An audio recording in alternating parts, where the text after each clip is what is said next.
મંદિર તો અનેક છે, પણ જગતજનની મા ઉમિયાનું મંદિર હજી આપણા કેટલાય પરિવારો હશે એવું ફીલ કરે છે કે આપણી કુળદેવી છે. ચોક્કસ મા ઉમિયા આપણી કુળદેવી છે, પણ આપણી કુળદેવી એ જગતજનની છે એની ઘણા બધાને ખબર નથી. બ્રહ્માંડના દેવ મહાદેવ અને મહાદેવની અર્ધાંગના પાર્વતી અને પાર્વતીનું બીજું નામ ઉમિયા, એટલા માટે એ જગતજનની છે. અને એ જગતજનની એ બ્રહ્માંડના સર્જનથી અન્ય તમામ ધર્મ સંપ્રદાયનું સર્જન થયું છે.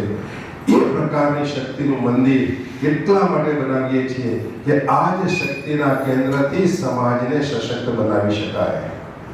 તમે માન કરજો કે કોઈ પણ ધર્મની બેઠક ઉપર જે શક્તિ બને એ બેઠક જ પાવરફુલ હોય છે. કોઈ પણ પ્રકારની સામાજિક વિકાસની પ્રવૃત્તિઓ કરવી હોય તો આધ્યાત્મિક ચેતનાના આધાર પર જો કરવામાં આવે તો એની અંદર જે ઉર્જા પેદા થાય છે એ સામાન્ય પ્રવૃત્તિમાં મળતી નથી. અને એટલા જ માટે આ સંસ્થાએ એક નવા જ વિચારધારા અને નવા જ અભિગમ સાથે આધ્યાત્મિક ચેતનાથી રાષ્ટ્ર ચેતનાના અભિયાનનો મંત્ર અપનાવ્યો છે. અને એને લઈને એક સામાજિક ચેતનાનું જે કેન્દ્ર મિત્રો બનાવીએ છીએ ને, એ સામાજિક ચેતનાનું કેન્દ્ર એ સનાતન ધર્મને જીવંત રાખવા માટેનું છે. આજની જરૂરિયાત તમે હું બધા જાણીએ છીએ. બાંગ્લાદેશમાં બનેલી પરિસ્થિતિને આપણે પેપરમાં વાંચીએ છીએ, ચિંતિત થઈએ છીએ, દુઃખી થઈએ છીએ, અને ઘડી બે ઘડી બીજા દિવસનું પેપર આવે ત્યાં સુધીમાં ભૂલી પણ જઈએ છીએ.